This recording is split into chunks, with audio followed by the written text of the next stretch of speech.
नमस्कार साथियों, स्वागत है आपका आपके अपने YouTube channel complete exam study में। तो देखिए, जैसा कि यूपी पुलिस की तैयारी लगातार चल रही है और इसी सीरीज में हम आज लेकर आए हैं हिंदी की सबसे महत्वपूर्ण चीज वर्णमाला। इससे संबंधित 3-4 क्वेश्चन जरूर आते हैं और ये जो हिंदी की वर्णमाला है ये सुपर टेट में भी आपके काम करेगी। जो लोग सुपर टेट की तैयारी कर रहे हैं वो भी इस क्लास को पूरी देखें। इससे उनकी हिंदी में जितने भी क्वेश्चन वर्णमाला से आएंगे उनमें से एक भी क्वेश्चन नहीं छूटेगा। तो आज की इस पूरी क्लास को अगर आप देख लेते हैं तो आपकी वर्णमाला एकदम आपको ऐसे याद हो जाएगी जैसे ABCD। इससे संबंधित कभी भी जिंदगी में कहीं भी हिंदी में वर्णमाला का कोई भी क्वेश्चन अगर आ गया तो यहाँ से बाहर नहीं जाएगा इस क्लास से।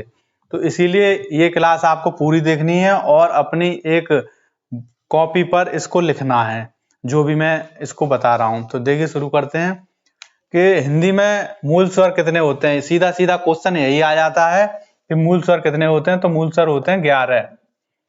दूसरी बात, मूल व्यंजन कितने होते हैं 33। ये संख्या आपको याद करनी है, एकदम रटनी है, क्योंकि इनसे संबंधित सीधे सीधे डायरेक्ट क्वेश्चन आएंगे। यूपी पुलिस में भी आ सकते हैं और सुपर टेट में भी, और जितने भी वनडे एग्जाम होते हैं सभी में सीधे सीधे क्वेश्चन आएंगे। उत्क्षिप्त व्यंजन कितने होते हैं 2। तो ये आपको अभी मैं इसमें बता रहा हूं कि ये कितने प्रकार कितने तरह के होते हैं, उसके बाद इनको अलग अलग खोल के बताऊंगा। तो अभी इनको आप याद कर लीजिए, क्योंकि ये डायरेक्ट क्वेश्चन यही आते हैं कितने होते हैं। संयुक्ताक्षर कितने होते हैं व्यंजन 4, और अयोगवाह कितने होते हैं 2। तो ये तो हो गए याद कर रटने वाली। अब देखिए, मूल स्वर जो होते हैं वो 3 प्रकार के होते हैं। 11 होते हैं तो कैसे होते हैं 3 प्रकार। देखिए, ह्रस्व स्वर होते हैं 4, दीर्घ स्वर होते हैं 3, और जो संयुक्त स्वर होते हैं वो होते हैं 4। तो 4 3 7 और 4 11, पूरे 11 हो गए। तो ये मूल स्वर हो गए, इनके ये प्रकार हैं तीनों। तो इनको भी आपको याद करना है कौन कौन से होते हैं। ह्रस्व स्वर कौन से होते हैं, छोटा आ, छोटी ई, छोटा ऊ और रा से ऋषि।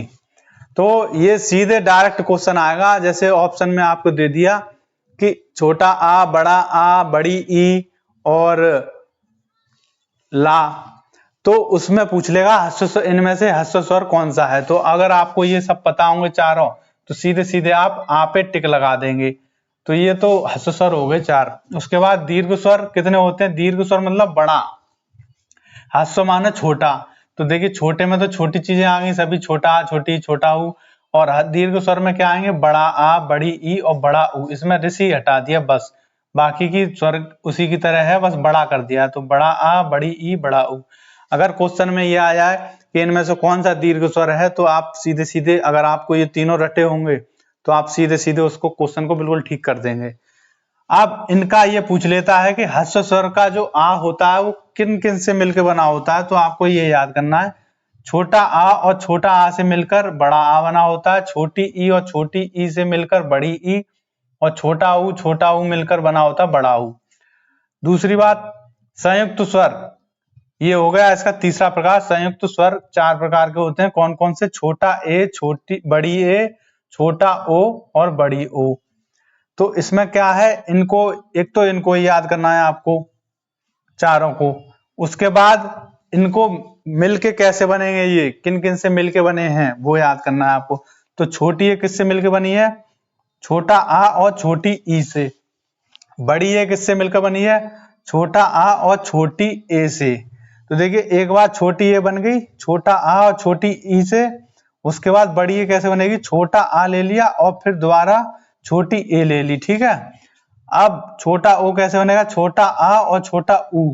देखिए, ओ है यहाँ पे, इसीलिए देखिए आप ऊ बनना है आधा, इसको देख के आप समझ सकते हैं कि छोटा आ और छोटा ऊ ले लिया। अब बड़ा ओ कैसे बनेगा, छोटा आ और छोटा ओ ले लिया, ये छोटा ओ है यहाँ पे। तो इससे क्या बन गया, आपका संयुक्त स्वर के जो चारों हैं वो बन गए। अब देखते हैं आगे। तो देखिए, इसमें क्या है, कंठ, तालव्य, मूर्धन्य, इनसे कौन कौन से स्वर और कौन कौन से व्यंजन बोले जाते हैं वो यहाँ पे लिखा गया है। ये आप अपनी कॉपी में लिख लीजिए। तो देखते हैं क्या है। देखिए, कंठ से कौन कौन से स्वर बोले जाएंगे, छोटा आ और बड़ा आ, ये तो स्वर की बात हो गई। और व्यंजन कौन से बोले जाएंगे, तो व्यंजन बोले जाएंगे का वर्ग के। देखिए का से कंठ और का से का वर्ग, तो का खा गा घा मतलब ये जो लाइन से होते हैं वो कंठ से बोले जाएंगे। उसके बाद आता है तालव्य। तालव्य क्या होता है, तालु, जो हमारे दांत होते हैं उसके बिल्कुल जस्ट पीछे का भाग होता है वो उसे कहते हैं तालु। तो तालु से कौन कौन से बोले जाते हैं, छोटी ई और बड़ी ई, ये तो स्वर हो गए। तो अगर पेपर में आया कि इनमें से कौन सा तालव्य से बोला जाता है, तो उसमें स्वर भी लिखा हो सकता है या व्यंजन भी लिखा हो सकता है। तो आपको दोनों ये याद रखने होंगे कि छोटी ई और बड़ी ई तालु से बोले जाते हैं, और चा वर्ग के जितने भी हैं चा छ जा झ या, तो ये सभी तालु से बोले जाएंगे। उसके बाद मूर्धन्य।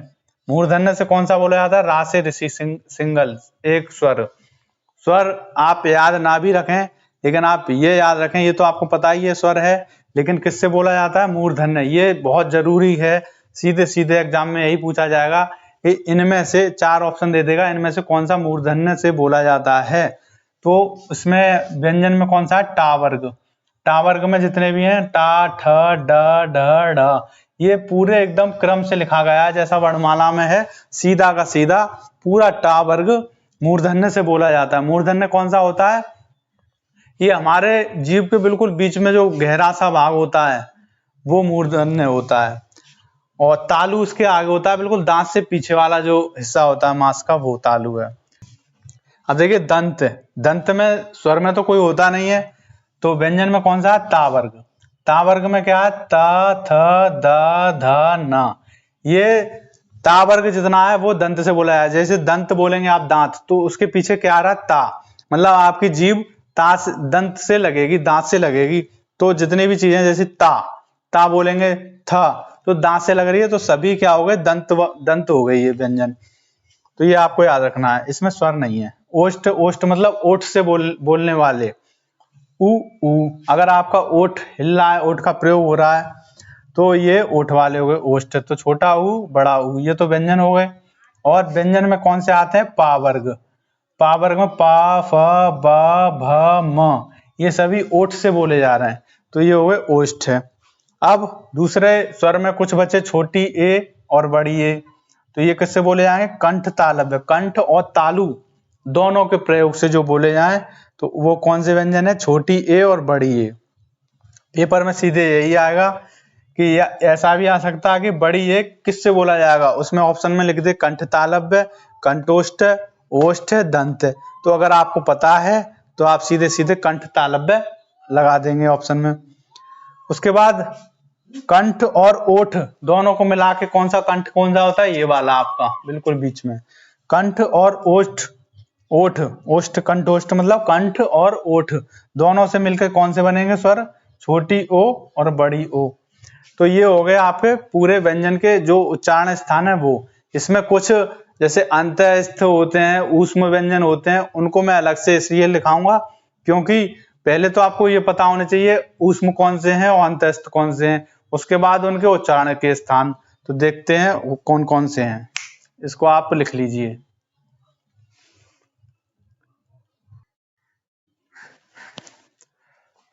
अब देखिए अंतस्थ व्यंजन कौन से होते हैं, ये 4 प्रकार के होते हैं, या र ल व। तो इनके उच्चारण स्थान कौन से होते हैं, या का होता है तालव्य, और रा का होता है मूर्धन्य, और ला का होता है दंत, और वा का होता है दंत और ओठ दोनों मिला के दंतोष्ठ। ऊष्म व्यंजन कौन से होते हैं, ये भी 4 प्रकार के होते हैं, जिसमें बोलने पे संघर्ष होता है, जैसे ऊष्मा निकलती है, जैसे थोड़ी सी, जैसे श, तो ऊष्मा निकल रही है, तो इसीलिए इनको ऊष्म व्यंजन कहते हैं। श स ह। इनके उच्चारण स्थान कौन से हैं, क्योंकि सा का है तालव्य, और सा का है मूर्धन्य जो तालु के पीछे वाला भाग होता है गहरा, और सा का है दंत, और हा का कौन सा है, कंठ। कंठ मतलब हा यहां से बोला जाता है कंठ से। तो ये इनके उच्चारण स्थान हो गए, इनको आप नोट कर सकते हैं।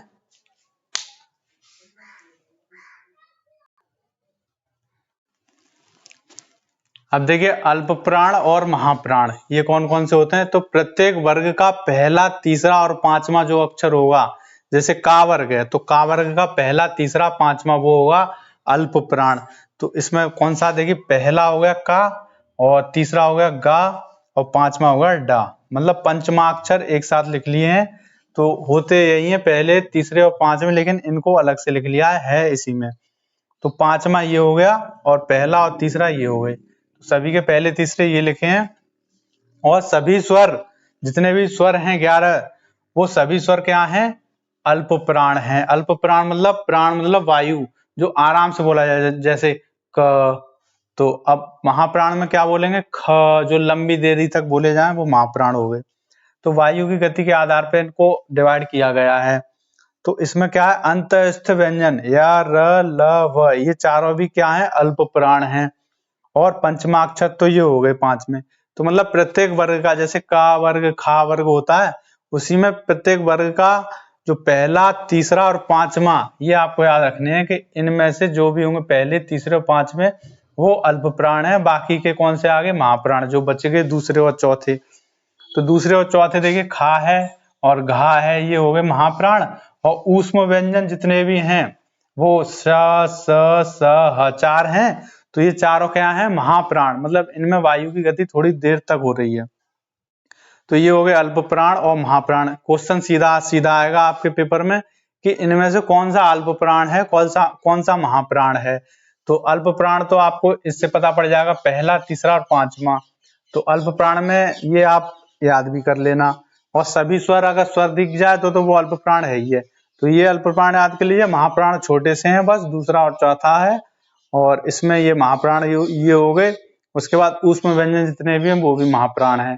तो देखते हैं आगे कौन सा है।